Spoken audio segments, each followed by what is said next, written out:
program is brought to you by Thermomix. Hello, today my very special guest for lunch is Andrew Geldert, published author, life coach, entrepreneur. Andrew will be sharing his life journey of reinvention, rehabilitation, healing, to become the man he is today. And while we're chatting, Thermomix is going to prepare the lunch for us. Let's meet Andrew.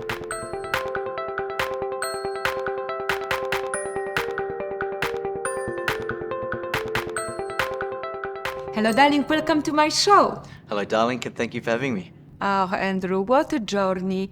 You are a hero. And I just found out you wrote a movie script called The Perfect World.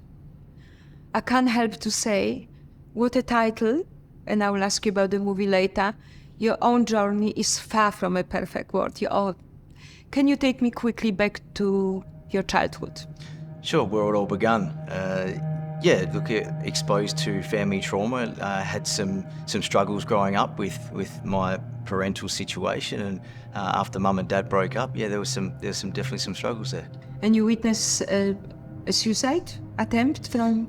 Yeah, my stepfather at the time, unfortunately had his own brokenness and had his own struggles, and was an alcoholic. Had a fight that night with mum that we listened to, and he attempted suicide in our backyard by trying to hang himself, yeah. And you saved him? I did, yeah. I witnessed it and cut him down, yeah. As an 11-year-old boy? As an 11-year-old boy. So after such an incredibly violent experience, how did the ripple effect continue on it? What did you do next as a young boy and young man, growing up into young man? Where did the journey take you? Yeah, again, being exposed to that, I felt that I had a lack of control over my environment, and it developed emotions of anger in me as a young boy. And I remember being taken to boxing by the same stepfather, and found an outlet in boxing, but also the development of my aggressive emotions through my boxing journey. So yeah, through school there were some challenges, and being very unsettled. We're always on the move as kids as well. So there was just challenges really finding my place as a young man in the world, and struggling with those emotions and not being able to deal with them effectively. Again, it was just having an impact on my life day to day. So. And you joined military? I did. All right. What age? How did you join military? Got out of school as quickly as I possibly could. I think it was about year 11 or year 12, and joined the army as soon as I possibly could for that age. Went away, did 4.5 years of service, became a highly trained recon sniper soldier, and did a tour of duty in East Timor in 99-2000. I saw your pictures with John Howard in the newspapers. With the Prime Minister back then. Yeah, a bit of a celebrity photo shoot. Yeah. That's right. Yeah. And? So went away, did the service, and not long got out, probably a month or two after I'd returned from my overseas tour of duty. So now you know more military, and what happened next?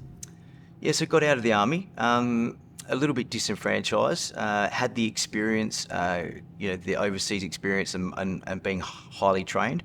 Wanted to join the SAS, didn't quite get there, so thought I'd gained the experience that I had come to, experience, and wanted to move on.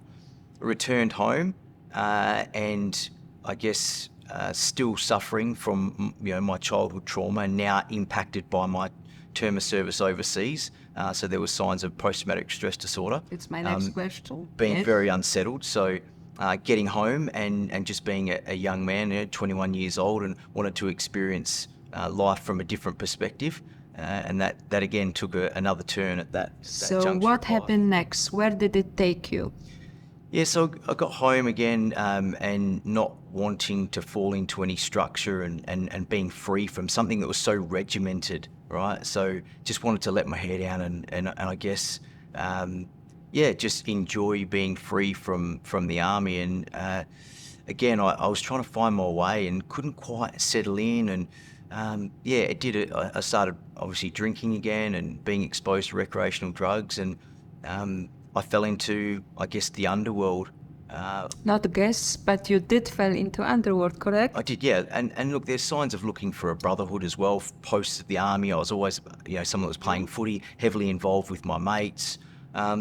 So yeah, there was a brotherhood, or seeking some sort of brotherhood, or some sort of family. And I guess it's all about wanting to fit in, wanting to belong, right? So Yeah. I found that world in the world that I returned to after And the how army. long were you in this culture before something amazing happened? I was heavily entrenched. I became involved in the outlaw motorcycle club scene, and it was a prolonged period, up to 10 years of involvement. 10 years. Yeah. Wow. So we're talking from what age to what age, more or less? Yeah, so early 20s right through to early 30s. That's amazing long time, actually.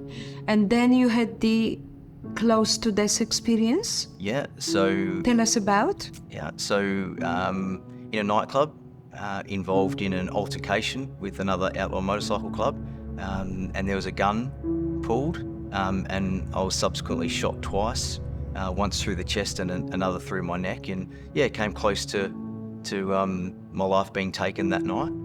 How did you survive? Luckily enough for me, but I had 30 or 40 stitches down the centre of my stomach and 2 major surgeries and in intensive care for 2 weeks. No, but what happened? Now you're shot, you're lying down, you're bleeding. Take me through this incredible moment, minutes, hours. How did you survive? Because shot 3 times here and there, you should be dead by now, sorry. But yeah, how did you survive? No, very lucky in terms of where it struck me, just below my chest plate. So it's quite, a few centimetres either way, and we're talking a very different outcome. But yeah, I do. I remember it clearly. I remember getting hit by the bullet. It winded me. I saw the guy from, basically very close. Did you know you're dying? Look, there's a lot of shock involved in that moment, but I did. I felt the life drain out of me because I was waiting for the ambulance for about 20 minutes. So Lying down? lying down, yeah. Which side? Just on my back. I actually had someone with me. I took my shirt off. I could see where the hole was in my chest, and it was bubbling with blood, and so I knew that it was in a bad position. And because I've got my army training as well, so I knew that the bubbling of the blood it had punctured my lung, and it came out of my back. So I knew that I was in a bit of trouble at that point because of how high it was up. And again, with the army training, we're trained to treat bullet wounds, right? So I knew I was in some trouble there. So the army training saved your life in a way? In a way, yeah, absolutely. Because the knowledge directed you to lie on the right I side? knew how to lie, knew how to treat the wound, yeah, definitely. Wow. Okay, now people say when you have close to death experience, it changes your perspective. Did it change anything or not? Do you just continue your journey? You tough nut, yeah? I got up and soldiered on like nothing had ever happened. Wow. Yeah. How did you end up in prison? What happened? Yeah, so later on down the track, obviously not being slowed down by the shooting, many more years of involvement, but towards the end of that involvement, I became the target of an undercover police operation, which netted me as the head of a cocaine dealing syndicate, and was subsequently charged and sentenced to 7 years of imprisonment. 7 years. And you served the full term? Served 5 years, so the last 2 years of any sentence is spent on parole, but yeah, so effectively 5 years start to go to the day.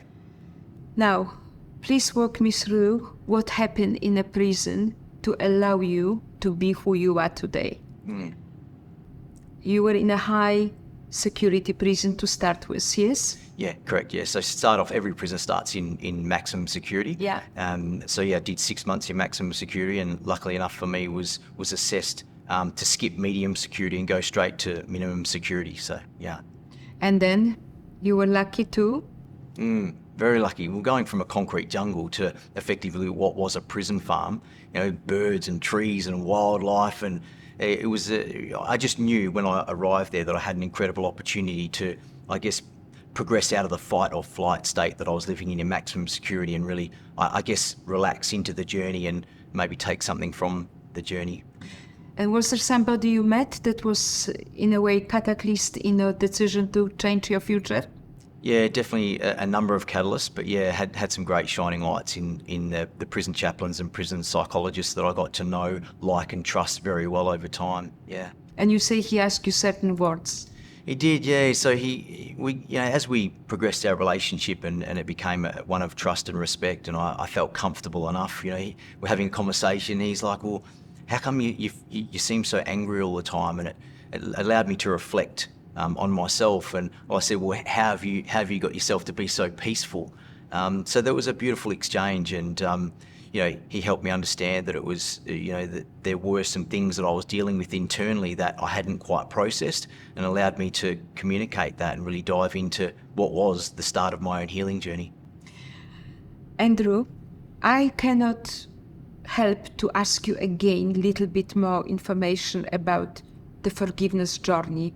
You mentioned when we had a coffee about a parent that came to prison of a murdered son. Yeah.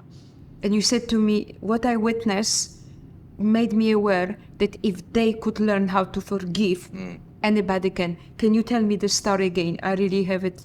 Yeah, so lucky enough for me, I was involved in a course in prison that was a victims of crime course, where prisoners would be exposed to victims of crime. And the two people who were involved in that course were volunteers. They were two elderly people whose son had been brutally murdered by a drug addict at the time. This was some 15 years ago, and they were telling the story like it was yesterday. They had tears and they were very emotional. The story impacted all of us that were there. A very small select group of prisoners got to be involved in the course. And for 15 years they lived as the same hate that took their son's life, and their friends actually told them that they believed that the way they were living their life, because they persecuted the person that took their son's life. So for 15 years they suffered from the hate, and later on down the track came to forgive the person that took their son's life, and not only forgive them, but went into prison and supported his release, supported him when he was released.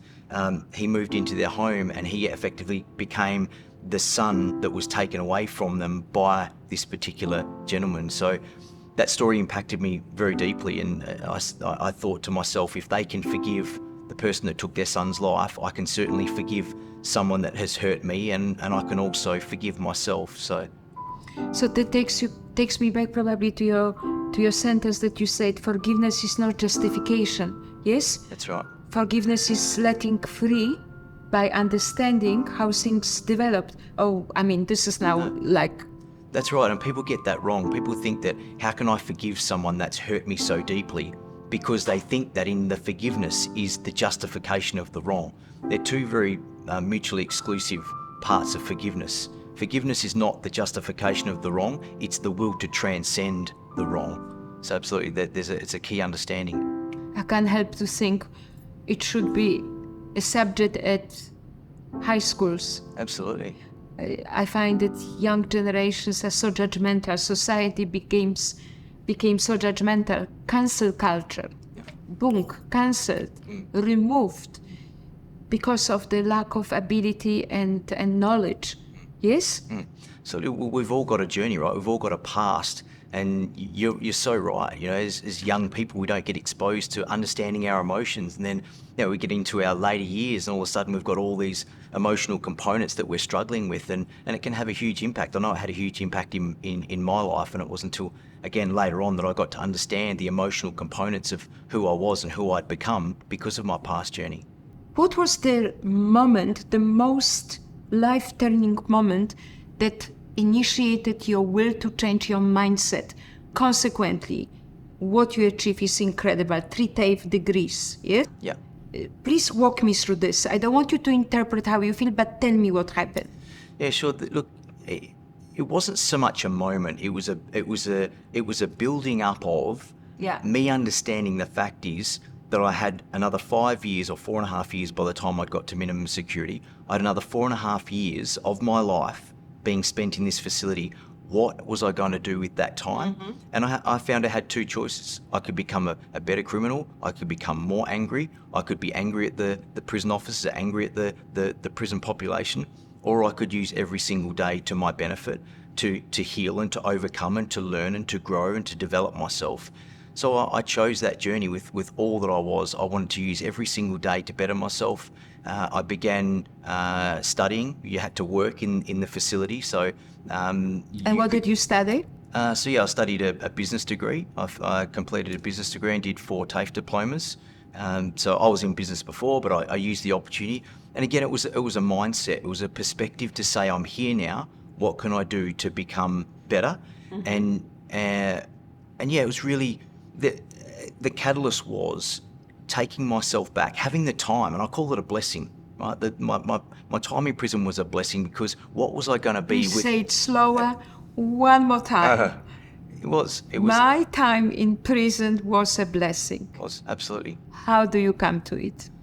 What was I going to be without the prison journey? Who was I going to become? And how was I going to get to the depth of my own being, my own character, without having the time and being segregated from society to say, okay, this is an opportunity for me. This is not here to take away from me. This is here to gift me with an opportunity. So with this mindset, every single day became a school for my own personal growth and development journey.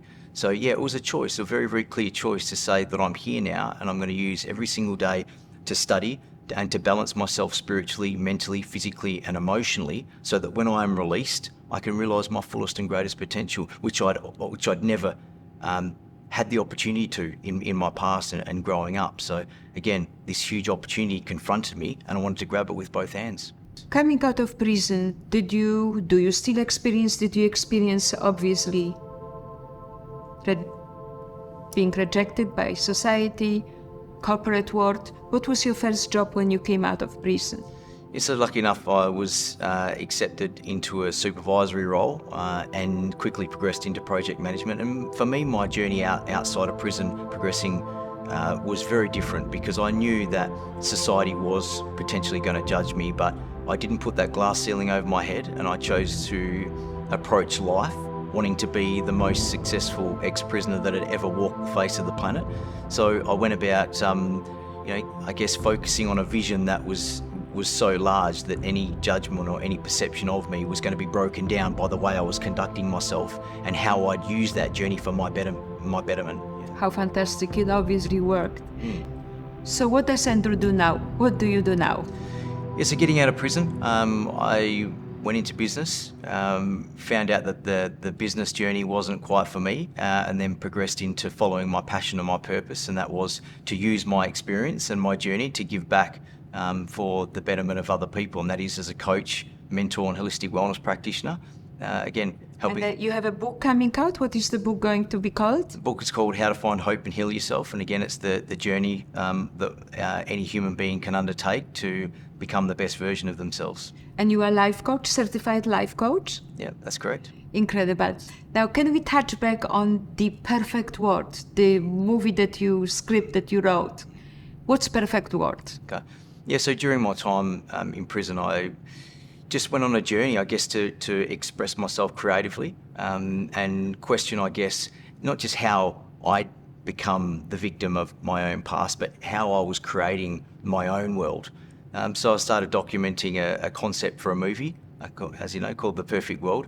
And it just shows the journey, external journey and internal journey, not just as an individual, but that the world can go through. So yeah, I captured that creatively, and it documents how the world can transition to become more like a perfect world, using the model of a perfect world, which is a sister planet that lives outside of our universe, that is living under very different situation that we've got here.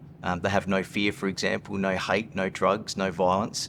And they find us, locate us, and want us to be a better world than what we've got. So, wow, I hope we don't have to wait too long to find out how to end up in the perfect world. I think your timing is perfect. I think that the world was never more in need for perfect world. Perfect doesn't exist, but as perfect as we can wish for. Tell me the most important steps of healing journey. Yeah, so for me, when I knew that when I arrived at the minimum security facility that I effectively had another 4.5 years of my life in this place, it was an opportunity for me to, I guess, take every day for what it could offer me and as an opportunity for me to really heal and overcome my past, and use that time as effectively as I possibly could. How do you learn to forgive?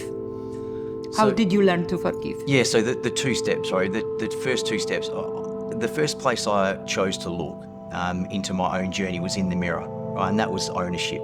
So to reconcile the power from my external environment and understand my role in who I was and my own life, and then forgiveness, ownership, and then progressing on to forgiveness, and choosing to forgive not just everyone that had hurt me in my past, but obviously choosing to forgive myself was a huge catalyst in the journey.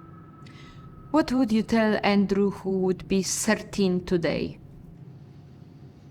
Oh, I would tell him to trust people more, because I believe that, the closing down of that young man who suffered in silence for so many years, thinking that the problem wasn't with him, the problem was lying, outside of himself. I would give him a big hug and I would say, just go and trust people.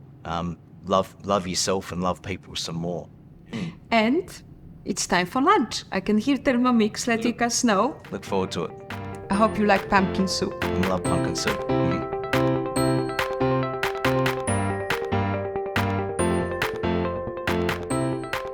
Andrew, bon appetit. How good is this? This is beautiful. And the best thing, Very nice. it just did it for us. Magic Thermomix. Beautiful. But a little bit spicy, beautiful. Very nice. Very nice. Andrew, while we enjoying this delicious pumpkin soup, can you tell me your recipe for life? Oh, I love articulating this journey. Ownership, reconciling the power from the external environment, giving it to ourselves. Forgiveness, not just of other people, of self.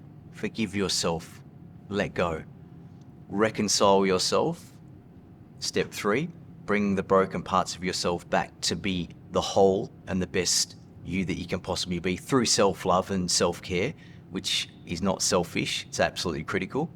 And then restitution, which is giving the healed and the whole part of yourself back to the world, back to your family, back to your children, back to society. So that's my recipe. That's how I live. That's what I live by, and it's it's a blessing to have been able to experience that journey and now walk that journey myself. Incredible. Now, Andrew, I will give you now a magic wand. And you have 2 wishes. One for yourself and one for the world. What will be your wish for yourself? Ooh, the one for myself. Okay, so to have a global audience and bring my messages of love, hope, healing and transformation to the world.